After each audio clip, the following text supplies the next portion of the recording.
তোমার সাথে হট গানের ক্যালিব্রেশন, ঠিক আছে। ক্যালিব্রেশন যদি ঠিক না থাকে তাহলে এক্ষেত্রে কী হবে, আইসি ক্ষতিগ্রস্ত হওয়ার সম্ভাবনা সবচেয়ে বেশি থাকে। সাধারণত মাদারবোর্ডে কাজ করতে গেলে সবচেয়ে যে বিষয়টা সর্বপ্রথম সতর্ক রাখতে হবে সেটা হচ্ছে হট গানের ক্যালিব্রেশন ঠিক আছে কিনা এই জিনিসটা লক্ষ্য রাখতে হবে। এই জিনিসটা যদি লক্ষ্য না রাখো তাহলে আইসি ড্যামেজ হওয়ার সম্ভাবনা থাকবে, বোর্ড খুলে যাবে, বিভিন্ন প্রকার প্রবলেম হবে। ক্যালিব্রেশনটা সবসময় কিছুদিন পর চেক করতে হবে, ঠিক আছে। সর্বপ্রথম প্রয়োজন হবে কি, একটা হচ্ছে যে কি ডিজিটাল মাল্টিমিটার, তারপর তোমার একটি কেবল প্রয়োজন হবে, ঠিক আছে। ক্যালিব্রেশন কেবল একটা প্রয়োজন হবে, এই দুইটা জিনিসই যথেষ্ট, ঠিক আছে, ক্যালিব্রেশন চেকিং করার জন্য।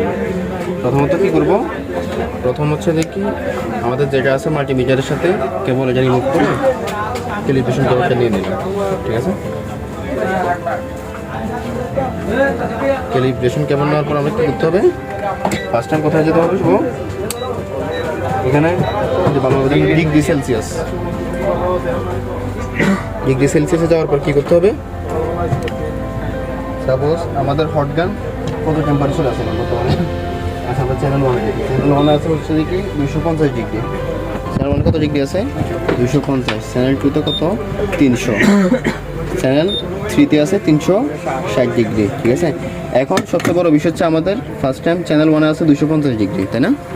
এখন আমরা যদি এই 250 ডিগ্রি যদি না পাই তাহলে কাজ হবে, আমরা তো ভাবলাম ধরো সাপোজ আমি এখানে 250 ডিগ্রি সিলেক্ট করে কাজ করতেছি, তাই না, 250 ডিগ্রি সিলেক্ট করে কাজ করতেছি, কিন্তু আমাদের টেম্পারেচার আসলো হটগানে আউটপুট দিল কত 350 ডিগ্রি, অনেক ক্ষেত্রে আইসি ক্ষতিগ্রস্ত হবে না। আবার আরেকটা বিষয় হচ্ছে ধরো আমি 250 দিয়ে কোনো কাজ করতেছি, কিন্তু আমার হটগানে এই টেম্পারেচার দিচ্ছে আমাকে 150 ডিগ্রি বা 200 ডিগ্রির নিচে, এক্ষেত্রে কি আইসিটা কাজ করতে পারবো এখানে না। সুতরাং ক্যালিব্রেশনটা ঠিক থাকতে হবে, অর্থাৎ টেম্পারেচারটা ঠিক থাকতে হবে। টেম্পারেচার ঠিক করার জন্য কী কী প্রয়োজন, ক্যালিব্রেশন কেবল, মাল্টিমিটার কি ডিজিটাল মাল্টিমিটার লাগবে অবশ্যই। আর কোন রেঞ্জে রাখবো আমরা, অবশ্যই ডিগ্রি সেলসিয়াস রেঞ্জে রাখবো, ঠিক আছে। এখন প্রধান কাজ হচ্ছে দেখি ফার্স্ট টাইম এই কেবলের মাথা এখানে দেখতেছো না, এখানে হচ্ছে আমি ফার্স্ট টাইম এখন চেক করবো 300 ডিগ্রি দিয়ে। এখন দেখতে হবে আমরা, দেখো এই ভালোভাবে লক্ষ্য করো মাল্টিমিটারে ডিগ্রি সেলসিয়াস শো করতেছে, এখন কত পাচ্ছি 187, 218, আস্তে আস্তে এটা বাড়তেছে, তাই না।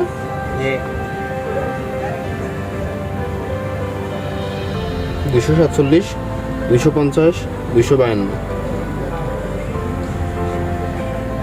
অধিকাংশ টেকনিশিয়ানের ক্ষেত্রে এই ভুলটা হয়, ভুলটা হচ্ছে যে ক্যালিব্রেশন ঠিক না থাকলে অনেক প্রবলেম হয়, ঠিক আছে। কিছুদিন আগে তো দেখতে পাচ্ছি ক্যালিব্রেশন ঠিক না থাকার কারণে একটা আইসি পুরে নষ্ট হয়েছে, দেখছো না এটা।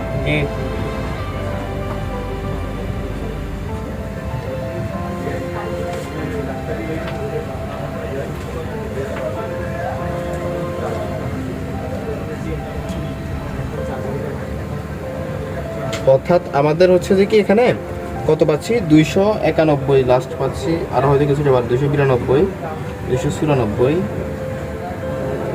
295, এসি হওয়ার কারণে হয়তো কিছু টেম্পারেচার কম দেখাচ্ছে, 295, 296 পাইছি, তাই না লাস্ট 294। আমাদের হটগানে কত সিলেক্ট করা আছে টেম্পারেচার 300 ডিগ্রি, আমরা 300 ডিগ্রিতে কত পাইছি 298, 299, 300 পর্যন্ত পাইছি, দেখো ভালোভাবে লক্ষ্য করলে 300 ডিগ্রি পর্যন্ত পাইছি। সুতরাং আমাদের কি ক্যালিব্রেশন ঠিক আছে, ক্যালিব্রেশনটা অবশ্যই অ্যাডজাস্ট করে নিতে হবে। এখন এই ক্যালিব্রেশনটা ঠিক না থাকলে কী হতে পারে, আইসি নষ্ট হতে পারে। প্রথমত ক্যালিব্রেশন ঠিক না থাকতে হলে কী হবে, আইসি নষ্ট হতে পারে বা মাদারবোর্ড পুড়ে যেতে পারে। ক্যালিব্রেশনটা অবশ্যই ঠিক রাখতে হবে, প্রতি অন্তত 1 সপ্তাহ পর ক্যালিব্রেশনটা চেক করে নিতে হবে। সাপোজ আমি যখন এখানে তোমার 300 ডিগ্রি সিলেক্ট করলাম, 300 ডিগ্রি সিলেক্ট করার ক্ষেত্রে যদি আমি 300 ডিগ্রি না পাই, 200 ডিগ্রি পাইছি, এক্ষেত্রে কাজ হবে না। আমি কি হাতে নিয়ে টেম্পারেচারটা বুঝতে পারবো কখনোই কত ডিগ্রি পাচ্ছি ক্যালিব্রেশন চেক করা ছাড়া। সুতরাং ক্যালিব্রেশন চেক করার প্রয়োজন আছে। ক্যালিব্রেশন ঠিক না থাকলে কি হতে পারে, আইসি ড্যামেজ হওয়ার সম্ভাবনা আছে, আইসি নষ্ট হওয়ার সম্ভাবনা থাকবে।